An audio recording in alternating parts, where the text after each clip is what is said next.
तीसरी बात आ गई, confident person is a bigger than his problem, और नॉन कॉन्फिडेंट जो है is a smaller than his problem. आप देखिएगा, जिंदगी में किसी भी जगह पे कामयाबी हासिल करना, या इंटरव्यू अच्छा देना, या पब्लिक प्रेजेंटेशन करना, या तालीम हासिल करना, या किसी बड़ी सीट को हैंडल करना, या बिजनेस को चलाना, तो वहाँ पे कामयाबी के सफर में यकीनन वहाँ पे मसाइल तो होंगे ही। मसाइल के बगैर कुछ नहीं है, मसाइल तो होंगे। लेकिन नॉन कॉन्फिडेंट क्या करता है, वो कहता है मैं तो इस मुसीबत में, इन झंझटों में, इन मुश्किलात में नहीं पड़ता, मुझे पहले ये बात की तस्दीक हो जाए कि इसमें कोई मसला तो नहीं होगा कि मैंने कोई एक्शन ले लिया तो फिर मैं एक्शन लूँगा। और वो अपने माइंड में प्रॉब्लम को बहुत बड़ा सोच रहा होता है। अब आपने क्या करना है, देखिए, जब तक हमारी सांस में सांस है ये प्रॉब्लम रहेंगे, ये खत्म नहीं होंगे जब तक हम इनको छोटा नहीं देखते। अब कैसे, अब जैसे ये तस्वीर देख रहे हैं कि वो उस प्रॉब्लम को एक बहुत बड़ा पहाड़ समझ रहा है, ओ, और भागा चला जा रहा है।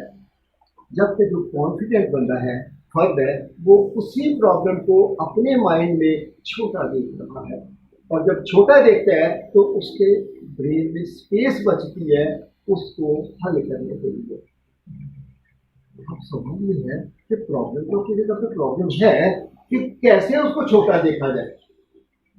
क्या आप में से कोई तजवीज़ दे सकता है कि एक प्रॉब्लम है, मिसाल के तौर पर मैंने स्टेज पे जाकर बोला, मैंने कभी बोला, मैं नहीं बोल सकता, किसी प्रॉब्लम है मेरे लिए, तो क्या इस प्रॉब्लम को छोटा देखा जा सकता है? या मैं गया हूँ और नहीं बोल पाया, तो क्या इस प्रॉब्लम को छोटा किया जा सकता है? Is it possible?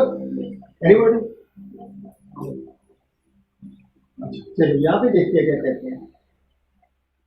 जब वो कह रहे हैं कि अगर आप ये सोचते हैं कि इस प्रॉब्लम में मेरे लिए लेसन क्या है, फॉर एग्जाम्पल आप स्टेज पे गए हैं बोलने के लिए, आपने बेहतरीन प्रेजेंटेशन बनाई है, और आप स्टेज पे गए हैं बोलने के लिए, अपना जाके तारीफ करवाए हैं, 5 मिनट बोले हैं, 6 मिनट बोले हैं, 7 मिनट बोले हैं, और उसके बाद आपको अचानक भूल गया, तो ये एक नॉर्मल फिनोमेना है, हो जाता है, मुझे भी भूल जाता है कई दफ़ा, ऐसा तो कोई बात नहीं। लेकिन वो क्या करता है, वो अपने ओए अब तो मैं नहीं सकता, बिग देख रहा है, और जब बिग देखेगा तो उसको आइंदा वो जाना छोड़ देगा। और अगर अपने आप से सवाल करता है कि जो मैंने फैसला किया था स्टेज पे जाने के लिए, इसमें से मैंने क्या सीखा है, तो सबसे पहले वो उसका जवाब आएगा, मैंने प्रेजेंटेशन बनानी सीखी, मैं स्टेज पे गया हूँ, मैंने अपना तारीफ करवाया है, 5 मिनट मैं बोल सका हूँ। अब उसी सिचुएशन को इस अंदाज में सोचता है, तो कहता है मैंने इस इवेंट से ये लर्न किया, और अगर मैं जाने का फैसला ही ना करता तो मेरी ये लर्निंग ना होती। जब आप लर्निंग पे आते हैं तो प्रॉब्लम छोटा होगा। You do agree? या ऐसा होता है कि नहीं होता? और एनएलपी का एक प्रिंसिपल है, behind every behaviour, even a negative behaviour, there must be a positive intention. हम उसको लेते किस तरह है, हम उसको सोचते किस अंदाज में है, सारा दारोमदार इस बात पर है। और यूँ हम उस प्रॉब्लम को छोटा देख सकते हैं। और याद रखिएगा कि जितने बड़े बड़े प्रॉब्लम हम जिंदगी में हल करेंगे, उतने हमारे मसल्स प्रिपेयर होंगे, उतना ही हम बड़ी सीटों को हैंडल कर सकेंगे, उतना ही हम टफ पीपल को हैंडल करने के काबिल हो जाएंगे।